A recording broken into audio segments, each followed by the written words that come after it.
सुजस आवाज राजस्थान, एक आवाज जो हमेशा आपके साथ, जन जन के साथ हाजिर है। ताज़ा तरीन पेशकश। नमस्कार, आप सुन रहे हैं सुजस पॉडकास्ट। मैं हूं आपके साथ अश्विनी। सबसे पहले नजर आज की सुर्खियों पर। मुख्यमंत्री ने विधानसभा अध्यक्ष को 67वें राष्ट्रमंडलीय संसदीय संघ के सम्मेलन में भाग लेने की दी बधाई। मुख्यमंत्री ने ली विभिन्न विभागों की समीक्षा बैठक, अधिकारियों को दिए बजट घोषणाओं को समय पर पूरा करने के निर्देश। प्रमुख शासन सचिव माइंस का मंगला प्रोसेसिंग टर्मिनल और जलीपा लिग्नाइट माइंस का दौरा। अब खबरें विस्तार से। मुख्यमंत्री श्री भजनलाल शर्मा ने आज विधानसभा अध्यक्ष श्री वासुदेव देवनानी के निवास पर पहुंचकर उनसे मुलाकात की। इस दौरान श्री शर्मा ने श्री देवनानी को ऑस्ट्रेलिया में आयोजित 67वें राष्ट्रमंडलीय संसदीय संघ के सम्मेलन में राजस्थान का प्रतिनिधित्व करने सहित 4 देशों की सफल यात्रा की शुभकामनाएं दी। इस अवसर पर श्री शर्मा ने विधानसभा अध्यक्ष को दुपट्टा ओढ़ाकर बधाई दी। श्री देवनानी ने मुख्यमंत्री को भारत विभाजन का दंश पुस्तक भेंट की।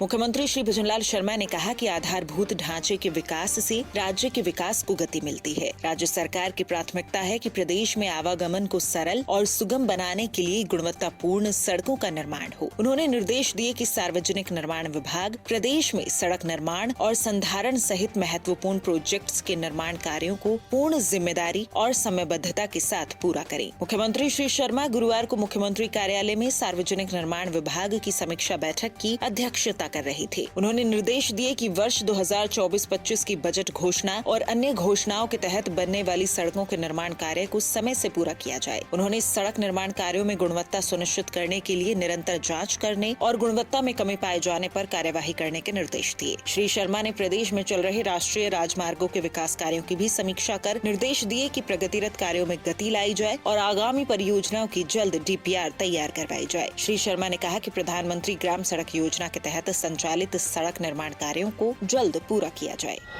मुख्यमंत्री श्री भजनलाल शर्मा ने पर्यटन स्थलों के विकास कार्यों का वर्गीकरण करते हुए उच्च प्राथमिकताओं के उन कार्यों को त्वरित निस्तारित करने के निर्देश दिए हैं जहां पर्यटकों की आवक ज्यादा है और राज्य सरकार के राजस्व में भी वृद्धि अपेक्षित है। श्री शर्मा गुरुवार को मुख्यमंत्री कार्यालय में पर्यटन कला एवं संस्कृति विभाग की समीक्षा बैठक को संबोधित कर रहे थे। उन्होंने पर्यटन विभाग के अधिकारियों को प्रभावी ब्रांडिंग करते हुए पर्यटन स्थलों का अधिक से अधिक प्रचार प्रसार करने के निर्देश दिए ताकि ज्यादा से ज्यादा पर्यटक यहां आएं। उन्होंने महत्वपूर्ण पर्यटक स्थलों तथा मेलों उत्सवों की अंतर्राष्ट्रीय स्तर पर अधिक से अधिक मार्केटिंग करने पर भी जोर दिया। मुख्यमंत्री ने कहा कि पर्यटन क्षेत्र में रोजगार के अवसरों को बढ़ाने के लिए राज्य सरकार प्रतिबद्धता के साथ कार्य कर रही है। इसी क्रम में मुख्यमंत्री पर्यटन कौशल विकास कार्यक्रम के तहत 2 वर्षों के अंदर 20,000 युवाओं और लोक कलाकारों को पारंपरिक कला एवं आतिथ्य संबंधी प्रशिक्षण देकर रोजगार के अवसर उपलब्ध कराए जाएंगे। मुख्यमंत्री ने कहा कि पर्यटन विभाग के अधिकारी प्रदेश के प्राचीन स्मारकों और पैनोरमा को अधिक आकर्षक बनाने के लिए प्रभावी कदम उठाएं। मुख्यमंत्री ने कहा कि राजस्थान में जल्द ही नवीन पर्यटन नीति लाई जाएगी।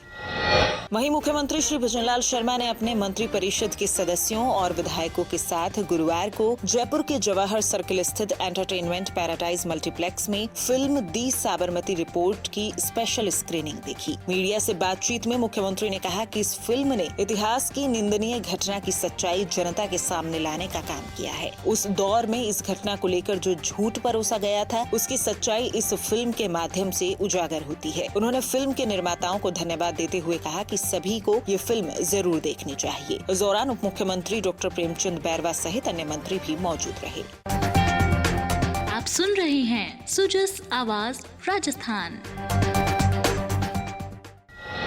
राज्य के 7 विधानसभा क्षेत्रों में झुंझुनू, रामगढ़, दौसा, देवली, उनियारा, खिमसर, सलूम्बर और 84 के उपचुनाव का परिणाम कल घोषित होगा। प्रदेश के 7 जिला मुख्यालयों झुंझुनू, अलवर, दौसा, टोंक, नागौर, उदयपुर व डूंगरपुर पर शनिवार सुबह 8 बजे से मतगणना शुरू होगी। मतगणना के संबंध में सभी तैयारियां पूरी कर ली गई हैं। इसके लिए पर्याप्त संख्या में मतगणना कार्मिकों को प्रशिक्षित किया गया है। मुख्य निर्वाचन अधिकारी श्री नवीन महाजन ने सभी 7 जिलों के निर्वाचन अधिकारियों और रिटर्निंग अधिकारियों के साथ साथ वीसी के जरिए मतगणना की तैयारियों की समीक्षा की। उन्होंने निर्वाचन प्रशासन और पुलिस अधिकारियों को आवश्यक निर्देश दिए। उन्होंने मतगणना के दौरान ईवीएम मशीनों को निर्धारित प्रोटोकॉल और प्रक्रिया की पालना करने, त्रिस्तरीय सुरक्षा व्यवस्था और मतगणना के रुझानों तथा परिणामों की जानकारी समय समय पर साझा करने के लिए मीडिया सेंटर का संचालन करने सहित व्यवस्थाएं दुरुस्त करने के निर्देश दिए। 23 नवंबर को सुबह 8 बजे सबसे पहले पोस्टल बैलेट के माध्यम से डाले गए मतों की गणना शुरू होगी। सेवा नियोजित मतदाताओं द्वारा और होम वोटिंग के जरिए डाले गए मतों की गिनती के लिए 39 और 28 टेबल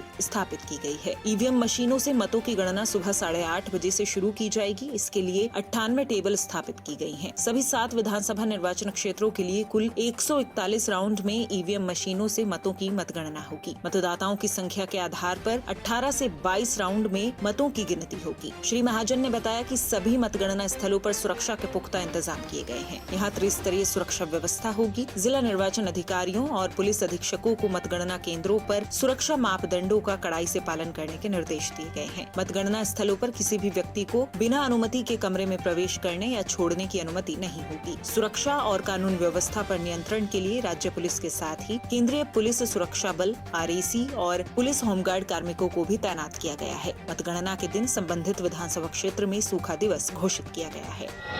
प्रमुख शासन सचिव mines and petroleum Shri T Ravikant ने आज बाड़मेर जिले में वेदांता केयर्न के मंगला प्रोसेसिंग टर्मिनल और राज्य सरकार के संयुक्त उपक्रम बाड़मेर लिग्नाइट माइनिंग कंपनी के जलीबा माइनिंग क्षेत्र का दौरा कर आवश्यक दिशा निर्देश दिए। श्री रविकांत ने मंगला क्षेत्र में कच्चे तेल का उत्पादन बढ़ाने की आवश्यकता प्रतिपादित करते हुए कहा कि तेल का उत्पादन बढ़ाने के लिए नवीनतम तकनीक एएसपी का उपयोग करते हुए अधिक से अधिक उत्पादन पर जोर देना होगा। उन्होंने कहा कि देश दुनिया में कच्चे तेल की दोहन की आ रही नवीनतम तकनीक का उपयोग करते हुए तेल का उत्पादन बढ़ाना होगा। प्रमुख सचिव ने अतिरिक्त निदेशक पेट्रोलियम श्री अजय शर्मा व वेदांता केयर्न के अधिकारियों के साथ मंगला प्रोसेसिंग टर्मिनल की विभिन्न इकाइयों का दौरा किया। इसके साथ ही उन्होंने मंगला क्षेत्र में तेल के दोहन वाले कुएं का भी अवलोकन करने के साथ ही उत्पादन से प्रोसेसिंग तक की संपूर्ण प्रक्रिया की जानकारी ली। श्री रविकांत ने बताया कि क्षेत्र तेल के उत्पादन वाले देश के महत्वपूर्ण क्षेत्रों में से एक है। यहाँ से प्रोसेस किए गए कच्चे तेल को देश की कई रिफाइनरियों को भेजा जाता है। इससे पहले उन्होंने राज्य सरकार के संयुक्त उपक्रम BLMC के जलीपा माइंस का अवलोकन किया और लिग्नाइट के खनन से लेकर JSW में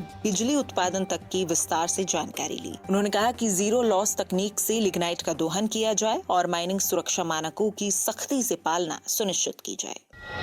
जयपुर जिला कलेक्टर डॉक्टर जितेंद्र कुमार सोनी के निर्देश पर जयपुर की बस्सी पंचायत समिति में 25 नवंबर को सक्षम जयपुर अभियान का शुभारंभ होगा। सक्षम जयपुर अभियान के तहत दिव्यांगजनों का चिन्हीकरण, स्वावलंबन पोर्टल पर प्रमाण पत्र बनाने, UDID कार्ड बनाने, सुखद दाम्पत्य जीवन योजना, मुख्यमंत्री कन्यादान योजना, पालनहार योजना, पेंशन योजना, मुख्यमंत्री स्वरोजगार योजना जैसी सरकारी योजनाओं के लाभ दिलाने और अंग उपकरण वितरित करने के लिए चिकित्सकों द्वारा जाँच कार्य किए जाएंगे। सक्षम जयपुर अभियान के तहत शिविरों का आयोजन 2 चरणों में किया जाएगा। प्रथम चरण में पंचायत समिति स्तर पर शिविरों के लिए आवेदन किया जाएगा। उसके पश्चात नगर निगम स्तर पर भी सक्षम जयपुर अभियान शिविरों का आयोजन किया जाएगा। ये अभियान जिले में दिव्यांगजनों को सकारात्मक और बाधा मुक्त परिवेश प्रदान करने और अन्य नागरिकों की तरह जीविका उपार्जन कर आत्मनिर्भर बनाने और सम्मानजनक जीवन जीने की दिशा में कारगर साबित होगा।